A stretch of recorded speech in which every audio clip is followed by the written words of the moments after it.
For a Tom's Take, we're here at Lansing Eastern High School, my alma mater, class of '74, also the alma mater of my classmate, Gil Sauceda, class '74, Jim Sauceda, which was 1980. We're here. This is the day that Lansing Eastern High School, they have their own stadium now, folks, for you Eastern Quakers out there. They're not playing over at Sexton, they're playing right here on Pennsylvania Avenue. And tonight, they're naming the stadium, Gil Sauceda Stadium, Eastern High School. I think that's a great honor. Their late father, who was a tremendous coach here at Lansing Eastern. We'll start with the elder, Gil. Talk about your dad. Talk about what he meant to this school. I mean, you came up from Texas, I remember that. I think he started out at, was he supposed to teach at Harry Hill, and then he ended up at Eastern, or how did that work out? I'm not exactly sure. Jimmy might handle the background in that. I think he does. Okay. But anyway, he's a statistic keeper for yeah, the family. but you played for your dad. Talk about what he meant to you as a dad, obviously, and then as to that team that ended up being coach of the year for the state of Michigan in 1984. Well, he had a passion for the game. It was in his blood. And he wanted to help young people, men, to instill in them about teamwork, pride, and working together and accomplishing a goal. And working hard to get there, because you can't get there without hard work. Yeah. And so he would go out there, and he had just the knowledge of how to play the game, how it should be played, not how some kids thought it should be played. There you go. And he was just successful because he was dedicated to his job and to his goals and vision. It showed in the results. Yeah, it did. Yeah, Eastern was very terrific in the 80s. And Jimmy, 1980, both outstanding teams. Talk about that 80 team, and what's it like when your dad's the coach? Is there some awkward element to that? Or I know I talked to Tommy Cook about that, playing for Paul. What was that like for you? It was, it was kind of tough at first. Was he tougher on you because? Yeah, sometimes he would be, and it was always, whatever happened here at school or on the practice field or in the game, we left it there. He didn't bring it home. That's key. But he always told me he was going to treat me like anybody else on the field, and he got after me plenty of times. So, yeah, he didn't show any favoritism. But, growing up in South Texas when I was little, younger, and my brother was starting high school over there in Harlingen, Texas.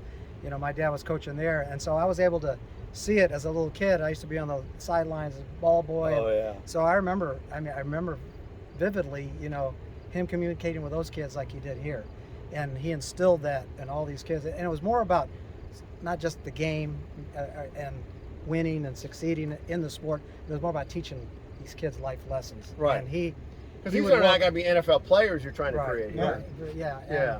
He'd open his door to anybody, anytime, phone calls, any day, anytime, to talk to kids that might have, problems outside of football. Yeah. And he never said no. It's the ultimate classroom. I covered high school football in Southeast Texas, up the coast in Houston area. I know what it's like in Texas. Friday Night Lights. I mean, yes. What was that like? I mean, watched your dad coach, because you're a little bit older, so you saw that growing up then, Gil. Yeah, when you especially lived in a one high school community. Okay. Where was everybody on Friday night? At the football game. Yeah. Watching the local and your dad team. was like, as the coach, your dad was like the mayor of the town, right? And all the pressures that go with that. Yeah, I mean, it was a big deal. They're very passionate about their football. Oh yeah, big time. And so it was a little bit different when we moved here, but he still brought that same passion and spirit and pride and workmanship here, and try to build it in this area too.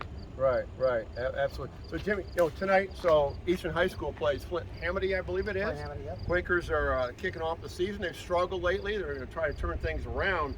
What is it? I'm going to ask you the same thing. What's it mean to you to have this stadium with your dad? This is unbelievable. I mean, when I was in Charleston, South Carolina, visiting my mom last Thanksgiving. Okay. And out of nowhere, I got this phone call. And, they talked about it, pre-COVID and all that. I kind of just thought it went by the wayside. And Guillermo Lopez called me and said, Jimmy, I would let you know I got good news. We're going to name the stadium after Dad. And I tell you. Overwhelming. Yeah, very, very overwhelming. Yeah. Well, I can imagine that, my friend. And he just meant a lot to a lot of people. Yeah. And as you get older and you get wiser, and you know you're younger, you got things going through your head. But I saw how much he meant to so many people. Yeah. When he passed away 4 years ago, the kids that came to the house to visit him, I was just in awe. I mean, they're all just successful young men, you know, principals, and you know Marcel, and Oh yeah. and at the time Bart Wajenki, and you know, it was just great to see all these kids come back and thank my dad for everything, you know. Well, when you look over that high school, or where the high school, where is the high school? Right over there. I see it in the distance. So there's the baseball field over there. Okay. That building had great bones. It had great teachers and coaches in that building. I think we were all lucky Oh, absolutely. to be Eastern Quakers, and that was certainly. It's still there. It's not the same, but it's great to have their own stadium. What's it like to have their own stadium here? Isn't that weird? I mean, not getting on a bus and going to play your home games over at Sexton, the rival.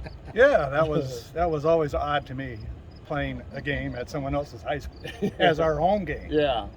And it's like Eastern used to have their own field. Yeah. And I know they tried for several years.